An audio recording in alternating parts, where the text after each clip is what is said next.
Well, until quite recently, one of the things that the regime prided themselves on, probably rightly, was the fact that they were really good at communicating with the fans.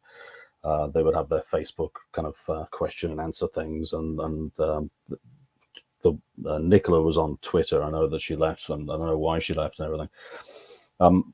That communication seems to have dried out, which leads to people in this kind of the Twitter verse that we've talked about, leads people to have to make up what they think or decide what they think is going on. Now, the fact that the word interim doesn't fill you with confidence either. And if we were players playing under a manager with a great CV, he's done really good things. He obviously knows what he's talking about.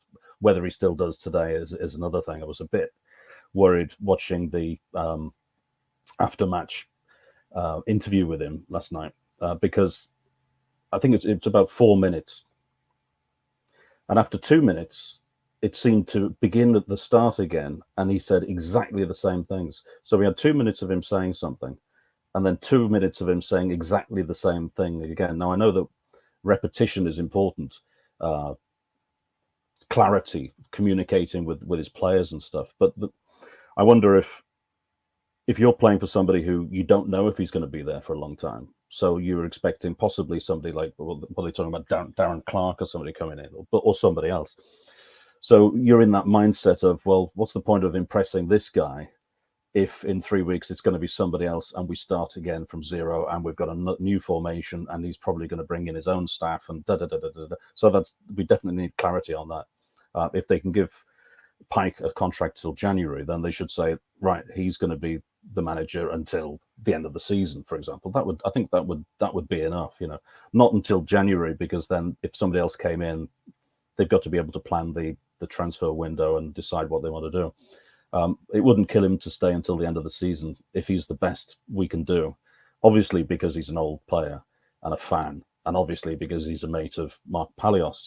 There's no two ways about it. There's no way on earth, in any parallel universe, that Tranmere Rovers would have Nigel Adkins as the manager today, given his CV, if he hadn't been from here and if he hadn't been an ex-player and a friend of Palios. So we need more communication for the fans. I think the players need the certainty of knowing that if they're really going to do what the manager is telling them to do and believe in it and buy into it, that he's still going to be there in a few months.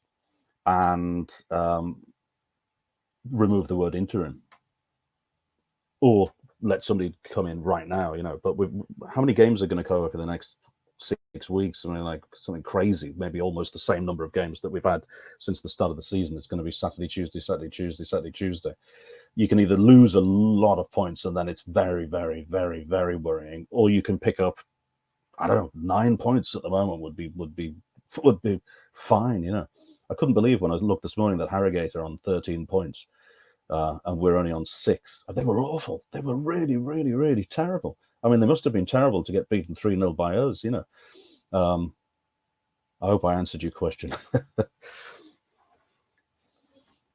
You did. The answer to the question, how many games Tranmere play over the next 6 weeks or so, by the way. Well, before the end of October, they've got 6 league games. Starting with Bradford on Tuesday night, Grimsby at home, Saturday the 7th of October. Then a trip to Crewe, Doncaster at home on a Friday night, Morecambe away on a Tuesday, Stockport away on Saturday the 28th of October to round off the month. It's not an easy looking month, if we're honest, with some of the teams that they've got to play. So if they could pick up 9 points, if they could win half those games, that would be a remarkable turnaround, and it would over double the points tally that they've got at the moment. So that would only be a good thing.